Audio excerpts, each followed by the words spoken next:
第13章。當那一天，耶穌從房子裏出來，坐在海邊，有許多人到他那裏聚集，他只得上船坐下，眾人都站在岸上。他用比喻對他們講許多道理，說：有一個撒種的出去撒種，撒的時候，有落在路旁的，飛鳥來吃盡了；有落在土淺石頭地上的，土既不深，發苗最快，日頭出來一曬，因為沒有根，就枯乾了；有落在荊棘裏的，荊棘長起來，把它擠住了；又有落在好土裏的，就結實，有100倍的，有60倍的，有30倍的。有耳可聽的，就應當聽。門徒進前來問耶穌說：對眾人講話，為什麼用比喻呢？耶穌回答說：因為天國的奧秘，只叫你們知道，不叫他們知道。凡有的，還要加給他，叫他有餘；凡沒有的，連他所有的也要奪去。所以我用比喻對他們講，是因他們看也看不見，聽也聽不見，也不明白。在他們身上正應了以賽亞的預言，說：你們聽是要聽見，卻不明白；看是要看見，卻不曉得。因為這百姓油蒙了心，耳朵發沉，眼睛閉着，恐怕眼睛看見，耳朵聽見，心裏明白，回轉過來，我就醫治他們。但你們的眼睛是有福的，因為看見了；你們的耳朵也是有福的，因為聽見了。我實在告訴你們，從前有許多先知和義人，要看你們所看的，卻沒有看見；要聽你們所聽的，卻沒有聽見。所以你們當聽這撒種的比喻。凡聽見天國道理不明白的，那惡者就來，把所撒在他心裏的奪了去。這就是撒在路旁的了。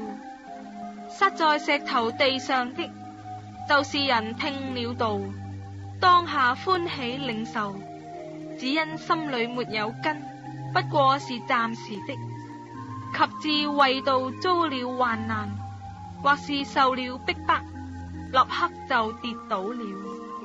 撒在荊棘裏的，就是人聽了道，後來有世上的思慮、錢財的迷惑，把道擠住了，不能結實。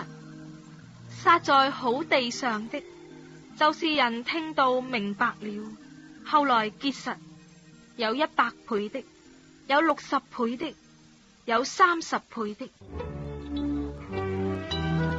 耶穌又設個比喻對他們說：天國好像人撒好種在田裏，及至人睡覺的時候，有仇敵來，將稗子撒在麥子裏，就走了。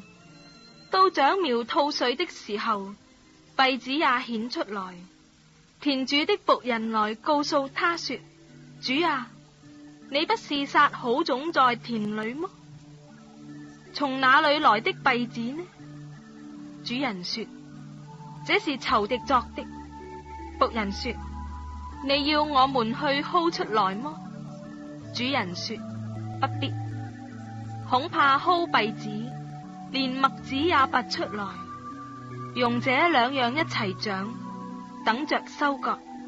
當收割的時候，我要對收割的人說：先將稗子薅出來，捆成捆，留着燒；唯有麥子要收在倉裏。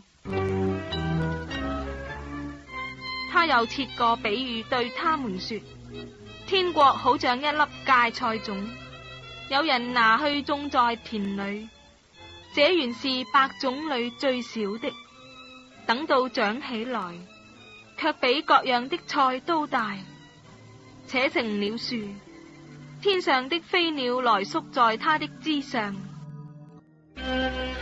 他又對他們講個比喻說：天國好像麵酵，有婦人拿來藏在三斗麵裏，直等全團都發起來。這都是耶穌用比喻對眾人說的話，若不用比喻，就不對他們說什麼。這是要應驗先知的話，說：我要開口用比喻，把創世以來所隱藏的事發明出來。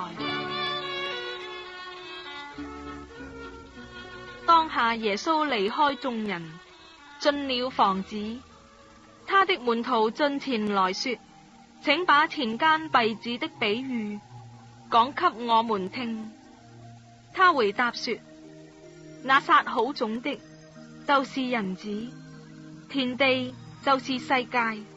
好種就是天國之子，稗子就是那惡者之子。撒稗子的仇敵就是魔鬼。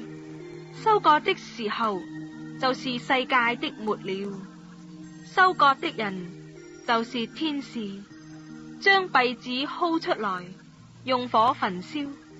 世界的末了也要如此。人子要差遣使者，把一切叫人跌倒的和作惡的，從他國裏挑出來，丟在火爐裏，在那裏必要哀哭切齒了。那時，義人在他們父的國裏要發出光來，像太陽一樣。有耳可聽的就應當聽。天國好像寶貝藏在地裏，人遇見了就把它藏起來，歡歡喜喜的去變賣一切所有的，買這塊地。天國又好像買賣人尋找好珠子，遇見一顆重價的珠子，就去變賣他一切所有的，買了這顆珠子。天國又好像網撒在海裏，聚攏各樣水族，網既滿了，人就拉上岸來，坐下，揀好的收在器具裏，將不好的丟棄了。世界的末了也要這樣。天使要出來，從義人中把惡人分別出來，丟在火爐裏，在那裏必要哀哭切齒了。耶穌說：這一切的話你們都明白了嗎？他們說：我們明白了。他說：凡文士受教作天國的門徒，就像一個家主，從他庫裏拿出新舊的東西來。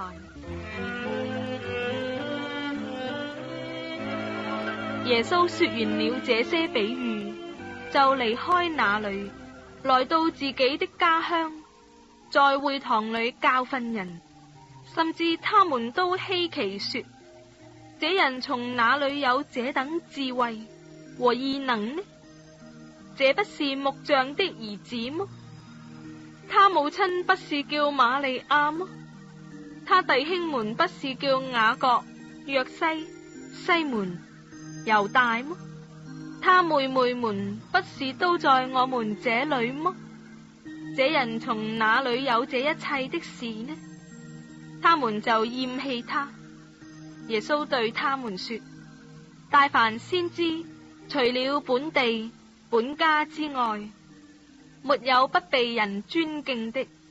耶穌因為他們不信，就在那裏不多行異能了。